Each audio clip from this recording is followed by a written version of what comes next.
There's this travel author from Lonely Planet who once said something in this line: "Our urge to travel is deeply rooted in the human psyche. So there's always this need to tell everyone what we see. We are always curious to see what is over the next hill or across the ocean, even what is in heavens. In other words, likas talaga tayong chismoso at chismosa."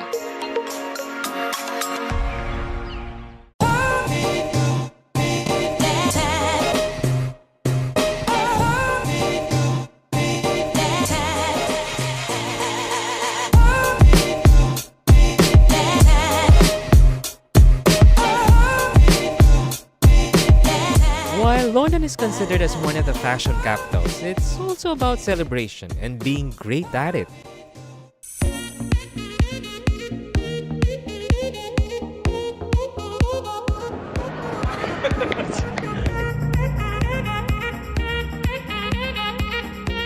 So they've closed a lot of streets here in London just to actually start with a Lumiere Festival. This is a special night for a lot of Londoners because, you know, they've been experiencing a lot of attacks recently from terrorism and the negative talks about Brexit. But even after Christmas, even after New Year, they're actually celebrating again with all these festive lights dotting around different sites here in London. It's actually like a parties, a festive feel. A lot of tourists and a lot of locals going around and experiencing all these different lights from different sites.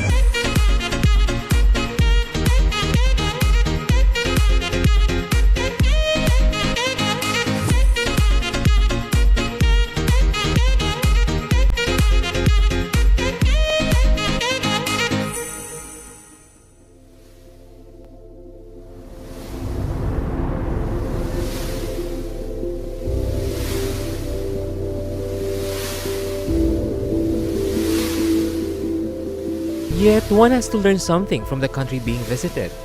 Like these reminders in Budapest, metal shoes set in concrete. Jews were forced to line up and were shot, execution style, by the Nazi sympathizers in Hungary.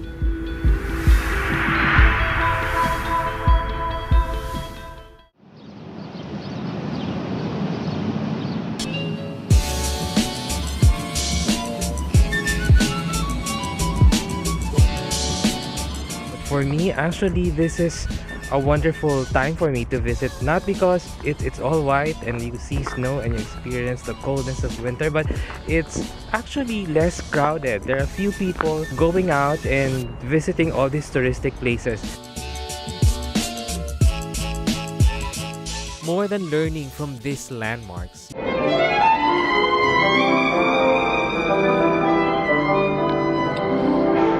gotta experience their food to know their culture.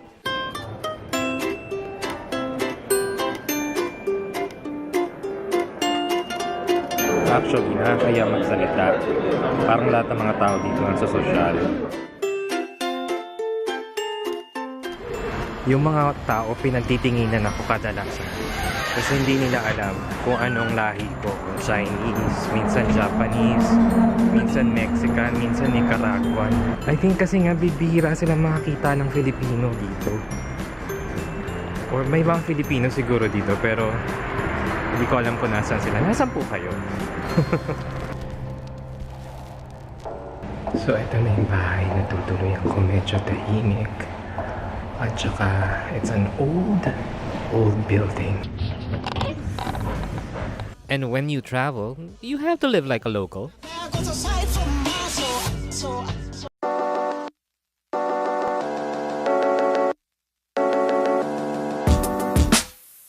Getting lost is just part of discovering and immersing oneself in this unfamiliar place. So Finland is actually known as the land of the midnight sun, simply because that half of the year it's actually dark, especially during winter, extremely dark, and the remaining 6 months actually a great amount or great length of daytime. So especially during summer, when even if it's 2 or 3 a.m. it's still actually bright.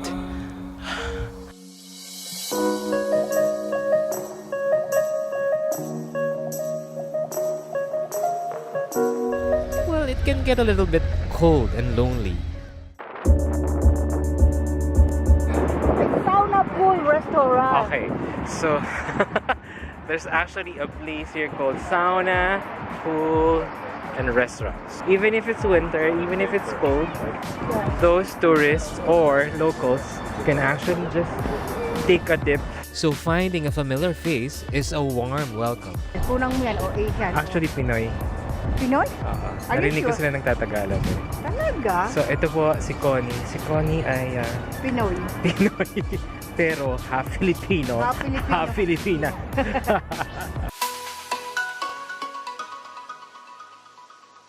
It may be an overused statement, but we learn from our journey. We return to our place with a different perspective, refined and new. That's why we should always travel on.